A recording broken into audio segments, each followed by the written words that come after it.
మీరు robotic knee replacement ముందు, సర్జరీలో, surgery తర్వాత ఏమవుతదో అని భయపడుతున్నారా? భయపడకండి. ఇప్పుడు మీకు రోబోటిక్ నీ రీప్లేస్‌మెంట్ ముందు, సర్జరీలో, తర్వాత ఏం జరుగుతదో మీకు ఎక్స్‌ప్లెయిన్ చేస్తాను. మొట్టమొదటిగా మీరు మీ సర్జన్ దగ్గరికెళ్ళి మీకసలు మోకాళ్ళ మార్పిడి అవసరమా లేదా అని తెలుసుకోవడం చాలా ముఖ్యం.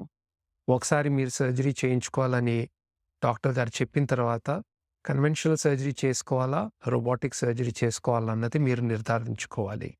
ఒకవేళ మీరు రోబోటిక్ సర్జరీ చేయించుకోవాలని మీరు డిసైడ్ అయ్యారు అంటే, మేము వాడే టెక్నాలజీలో మీరు సీటీ స్కాన్ అన్నది చేయించుకోవాలి.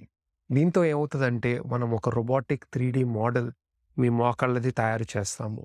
ఇది తయారు చేయడం వల్ల మనకున్న అడ్వాంటేజ్ ఏంటంటే, మనము ప్రీ ప్లానింగ్ అన్నది ఈ మోకాళ్ళ మీద చేయగలుగుతాము. దీంతో మీకు సరిపడినైన సైజ్ గానీ, అలైన్‌మెంట్ గానీ, పొజిషన్ గానీ మనం సర్జరీ ముందే మనం డిసైడ్ చేసుకుంటాము. ఆపరేషన్ అన్నది చేసే ముందు రాత్రి గానీ, ఆ రోజు పొద్దున్న గానీ మీరొచ్చి అడ్మిట్ అవ్వగలుగుతారు. యూజువల్‌గా స్పైనల్ అనెస్థీసియా కానీ, ఎపిడ్యూరల్ అనెస్థీసియా మీకిస్తాము. ఒకసారి అనెస్థీసియా అయిపోయిన తర్వాత మోకాళ్ళ మార్పిడి కన్వెన్షనల్, రోబోటిక్‌లో తేడా ఏంటంటే, కన్వెన్షనల్ సర్జరీలో ఫస్ట్ మనం ఎముకని కట్ చేసిన తర్వాత దాన్ని బ్యాలెన్స్ చేస్తాం. కానీ రోబోటిక్ సర్జరీలో మనం కట్స్ చేసే ముందే మనం జాయింట్‌ని బ్యాలెన్స్ చేసుకోగలుగుతాము. దీంతో అడ్వాంటేజ్ ఏంటంటే, చుట్టూ ఉన్న కండరాల్ని రిలీజ్ చేసే అవసరం మనకు పడదు. మూడోదిగా ఒకసారి ప్లాన్ డిసైడ్ అయిపోయిన తర్వాత మన దగ్గర ఉన్న రోబోటిక్ సర్జరీలో ఉన్న ఆర్మ్‌తో మనము కట్స్ అన్నది చేసుకోగలుగుతాము. ఈ కట్స్‌ని హ్యాప్టిక్ బౌండరీ అని ఒక బౌండరీ ప్రొటెక్ట్ చేస్తది. దీనివల్ల కండరాలకి ఎలాంటి దెబ్బ తగలకుండా, వాపు రాకుండా మీకుంటది. రోబోటిక్ సర్జరీలో యూజువల్‌గా మనం చూసింది ఏంటంటే, మీకు సర్జరీ తర్వాత నొప్పి గానీ, వాపు గానీ తక్కువగా ఉంటది. ఫిజియోథెరపీ అన్నది చాలా సులువుగా అయిపోతది.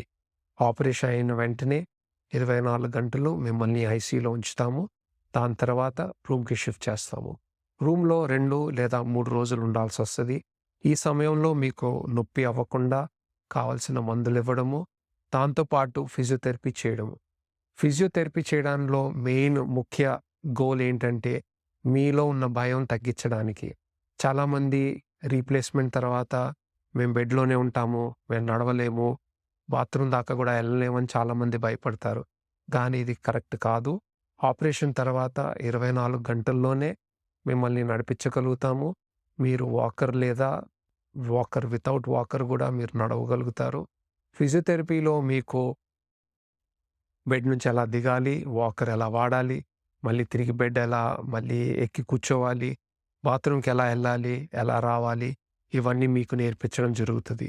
దీంతో ఏమవుతదంటే పేషెంట్‌కి కావాల్సినంత కాన్ఫిడెన్స్, ధైర్యం రావడం వల్ల వాళ్ళ రికవరీ అన్నది చాలా బావుంటది. ఏ సర్జరీ అయిన తర్వాతైనా స్పెసిఫిక్‌గా నీ రీప్లేస్‌మెంట్ తర్వాత సర్జన్‌కి ఎంత బాధ్యత ఉందో పేషెంట్‌కి అంతే బాధ్యత ఉంది. ఎంతో మంచి నిశ్చయతతో, కాన్ఫిడెన్స్‌తో, డిటర్మినేషన్‌తో ఒకవేళ పేషెంట్ ఫిజియోథెరపీ చేయగలిగితే వాళ్ళకి నెల తిరిగే లోపలే మంచి రిజల్ట్ వాళ్ళకి దక్కుతుంది. Thank you.